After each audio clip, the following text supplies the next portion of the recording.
In 1922, when Howard Carter opened King Tut's tomb, the world went crazy over Egyptian gold. But here's what nobody tells you. At the exact same time Tutankhamun was being buried in Egypt, Filipino craftsmen in Butuan were creating gold artifacts, just as sophisticated, just as beautiful, and in some cases even more technically advanced. The difference: you've heard of King Tut, you've never heard of Butuan. Until now, they found a golden death mask in Butuan, intricately crafted, paper-thin, with detailed eyes and mouth. The kind of artifact that takes your breath away when you see it in person. The kind that makes you ask, where did they get this much gold?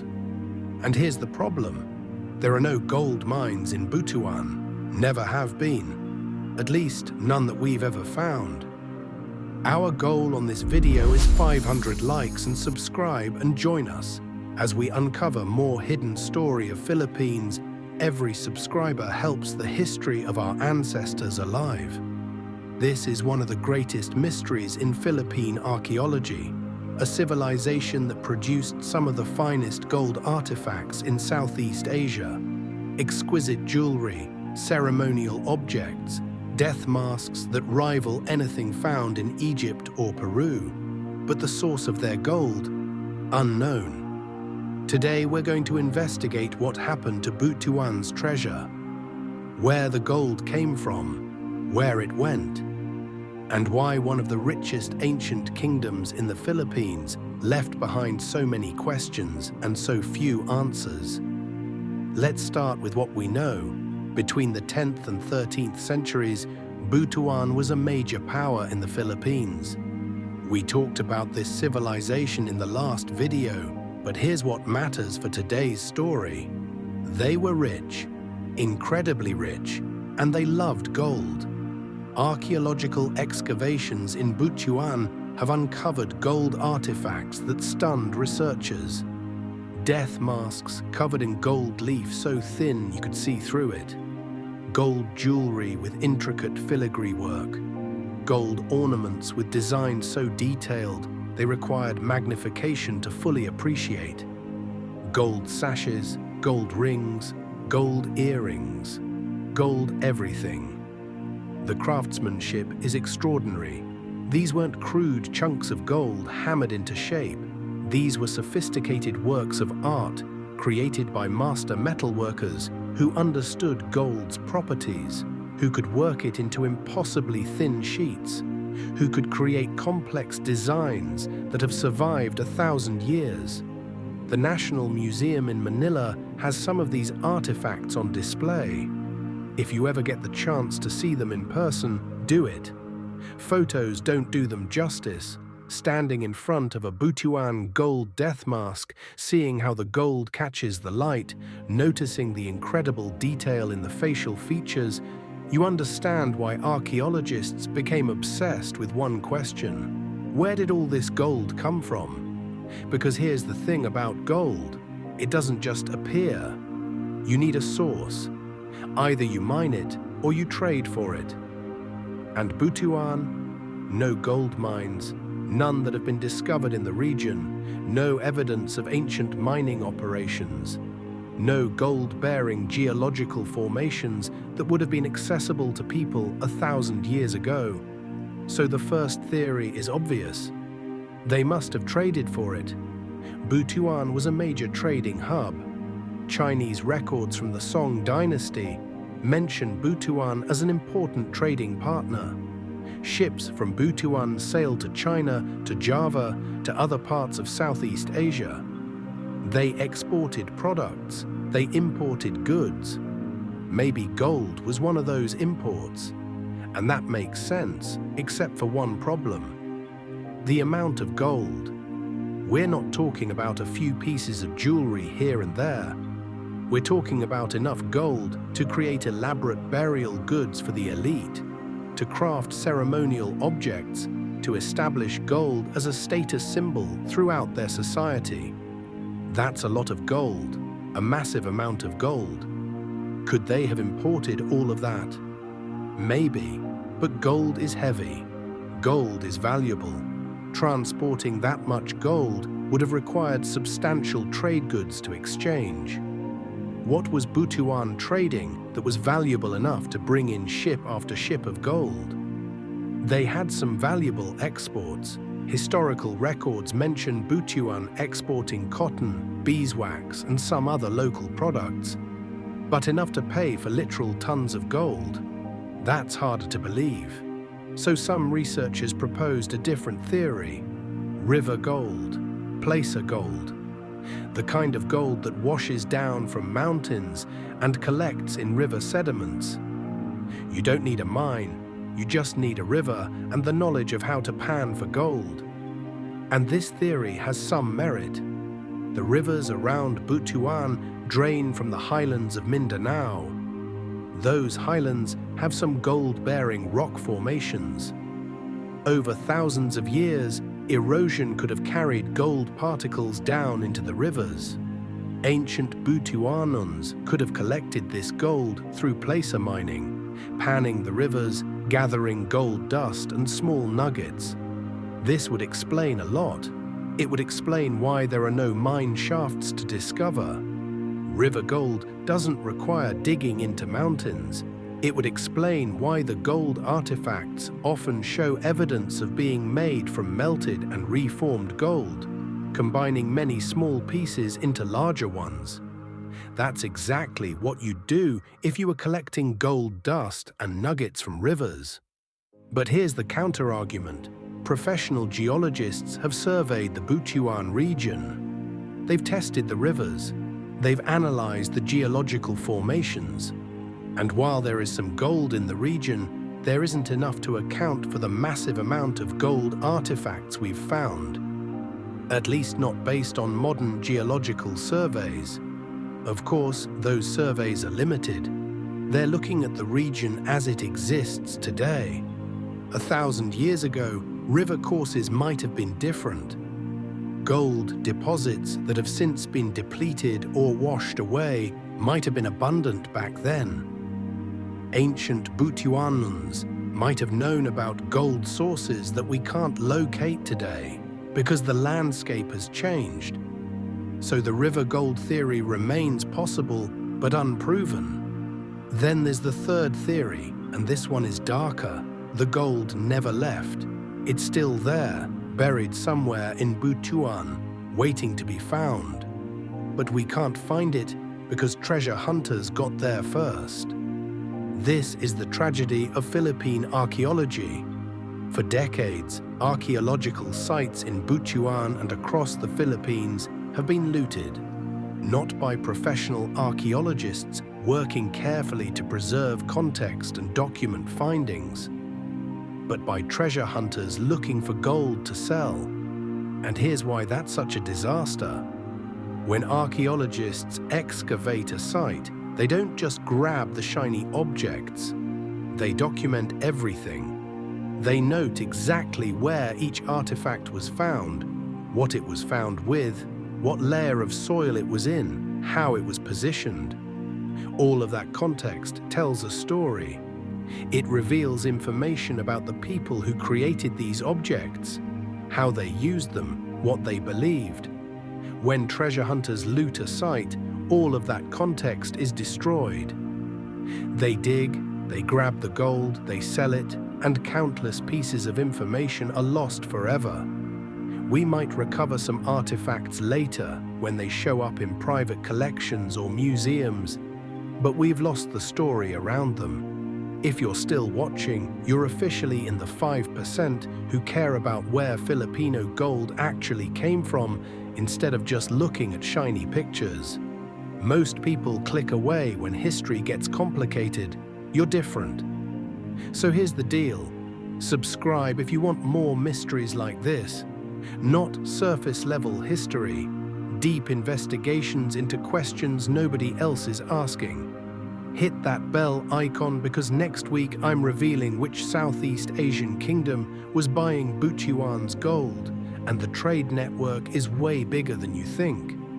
We're at 130 subscribers right now. building the largest community of people who actually understand pre-colonial Philippines existed. If this video gets 500 likes, it proves there's an audience for real Philippine archaeology. Comment, "Find the gold," if you're part of this. I want to see how many real history investigators are watching. How much Butuan gold has been looted and sold? We don't know. We can't know. But every archaeologist who has worked in the region will tell you it's substantial. Gold artifacts from Butuan have appeared in private collections around the world. Some have been repatriated to the Philippines. Many haven't. And the saddest part? Every looted artifact represents not just stolen gold, but stolen history. Questions we can't answer because the evidence was dug up and sold before scientists could study it properly. But let's get back to the mystery. Assuming we're talking about the gold that has been properly documented and studied, where did it come from? The honest answer is, we still don't know for certain. But here's what recent research suggests. It was probably a combination. Some trade, some placer mining, possibly some sources we haven't identified yet. Recent studies have analyzed the chemical composition of Butuan gold artifacts. Different gold sources have different trace elements mixed in with the gold. By analyzing these trace elements, scientists can sometimes identify where gold came from. And what they've found is interesting. The gold in Butuan artifacts shows some variation in composition. That suggests multiple sources. Some of the gold might have come from local rivers, some might have been imported from other regions. The gold work traditions show influences from other parts of Southeast Asia, which supports the idea of trade networks bringing in both gold and gold working techniques. There's also evidence that Butuan was part of a broader maritime trading network. The famous Butuan boats, those remarkable wooden ships discovered buried near the city, prove they had advanced seafaring technology. They could have sailed to regions with gold and traded for it. Or they could have had trading partners who brought gold to them. Chinese records mention that envoys from Butuan brought tribute to the Chinese court, and that tribute included gold, so we know they had gold to give away for diplomatic purposes. That's not something you do unless you have a reliable supply. But here's another piece of the puzzle. The gold artifacts we've found might represent only a tiny fraction of what once existed. Think about it. We've found some gold in burials, particularly elite burials, where gold death masks and jewelry were placed with the dead. But what about the gold that was in circulation among the living? If Butuan was as wealthy as the evidence suggests, there would have been gold jewelry worn daily, gold ornaments in homes, gold used in religious ceremonies. When Butuan declined as a power, when the civilization changed or people moved away, what happened to all that gold? Gold doesn't decay. It doesn't rust or rot. It lasts forever. So if it's not in the ground waiting to be excavated, someone took it. Either the people of Butuan themselves, when they abandoned or left certain areas, or later inhabitants who found it and repurposed it, or most likely, looters over the centuries who dug it up and sold it. And this is where the mystery gets frustrating, because we're probably talking about centuries of gold being gradually removed from Butuan, not in one dramatic treasure heist, but in countless small acts over hundreds of years. People finding gold objects, melting them down, making new things. Treasure hunters finding burial sites, taking the gold, selling it. Collectors buying artifacts without asking where they came from. Every piece of gold that left Butuan without documentation is a piece of the story we've lost. So let's talk about what this means. Why does it matter that we don't know where Butuan's gold came from or where it went? Isn't the fact that they had impressive gold artifacts enough? No, actually, because the gold tells us so much more than just that they were wealthy. The source of the gold tells us about trade networks, about economic relationships, about resource extraction and environmental knowledge. The gold-working techniques tell us about cultural exchange, about artistic traditions, about the skill level of ancient Filipino craftspeople. The distribution of gold, who had it and who didn't, tells us about social structures, about hierarchy, about beliefs surrounding death and the afterlife. The amount of gold tells us about the scale of Butuan's economy, about how powerful they really were. And where the gold went after Butuan's decline tells us about what happened to that civilization. Did they gradually disperse, taking their wealth with them? Were they conquered, their treasure looted by invaders? Did they trade their gold away as their economy shifted? Did environmental changes affect their gold sources? All of these questions matter because Butuan isn't just one isolated kingdom.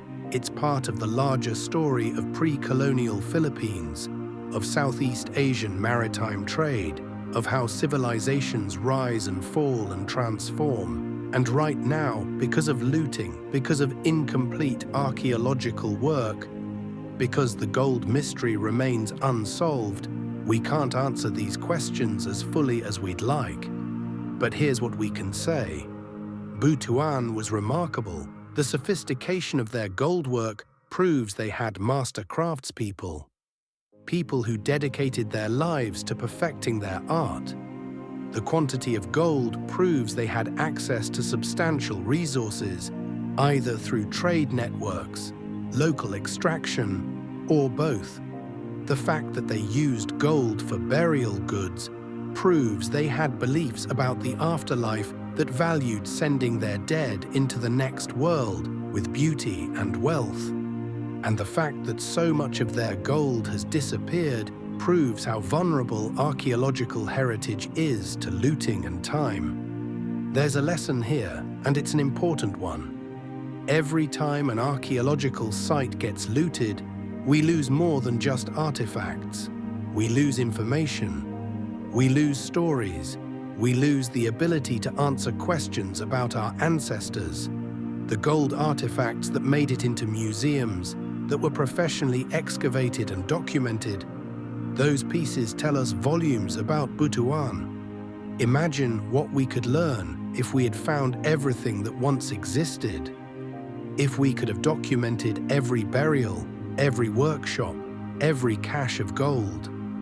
If we had complete information about gold sources, trade networks, production techniques, we'd know so much more about pre-colonial Philippines, about ancient Filipino capabilities, about regional connections, about the sophistication of these civilizations.